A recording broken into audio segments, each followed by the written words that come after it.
हमारे इस मुल्क का जो निज़ाम है ना, वो आहिस्ता-आहिस्ता और दिन ब दिन बिल्कुल गैंग्स ऑफ वासीपुर की तरह होता जा रहा है। अगर आपने गैंग्स ऑफ वासीपुर देखी है तो आपको पता होगा कि मैं किस माहौल की बात करूँ। बिल्कुल वो माहौल होता जा रहा है कि जब दिल किया किसी को भी मरवा दिया, जब दिल किया किसी को भी कत्ल करवा दिया।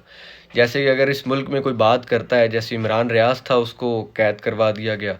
उसके बाद अरशद शरीफ को मरवा दिया गया कीनिया में, और आज इंतहा होगी कि आज इमरान खान पर गोलियां चला दी कि बाप का मुल्क है, चलो इसको मार दो। जैसे बेनज़ीर भुट्टो को मरवाया गया था, तो इनका दिल था कि हम दोबारा से वही काम करें और इमरान खान पे गोलियां चलवा दी। कुछ चैनल वाले कह रहे हैं कि उनको 1 गोली लगी है, कुछ चैनल वाले कह रहे हैं कि उनको 3 गोली लगी हैं।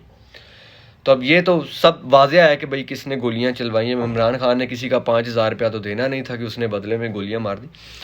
लेकिन सवाल सिर्फ ये है कि हमने तो चलो गुजार ली, जिस तरीके की भी ज़िंदगी गुजारनी थी, 90s का दौर देखा, अभी ये दौर देख रहे हैं, गुजार ली। लेकिन सवाल ये है कि हमारी आने वाली नस्ल का क्या होगा? जो हमारे आने वाला जो फ्यूचर है, उसमें जो हमारे बच्चे होंगे, उनको हम क्या देंगे, या वो किस माहौल में बड़े होंगे?